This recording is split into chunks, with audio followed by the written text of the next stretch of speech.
বেপর্দা নারীর শাস্তি কি?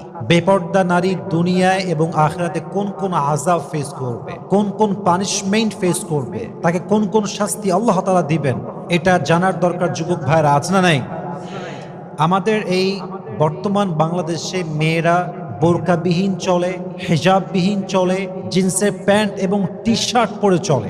ইভেন তারা যে বেপরদায় চলছে, তাদের আযাব কতটা ভয়ঙ্কর হতে পারে, তাদের কবর কতটা ভয়ঙ্কর হতে পারে, তাদের মৃত্যু কতটা ভয়ঙ্কর হতে পারে, তাদের কিয়ামত কতটা ভয়ঙ্কর হতে পারে, in actual fact they don't have any kind of realisation about it. তাদের কোনো অনুধাবন নাই যুবক ভাইরা। একটা মেয়ে যদি বুঝতো, আলী রাদিয়াল্লাহু তাআলা আনহু বলেছেন, একজন মেয়ে যদি বুঝতো বাহিরে তার দিকে পুরুষরা কোন চোখে তাকায়, কেমন করে তাকায়, তাহলে সেই মেয়েটা পোশাক দিয়ে কাপড় নয়, বরং সেই মেয়েটা কাপড়ের পোশাক বাদ দিয়ে লোহার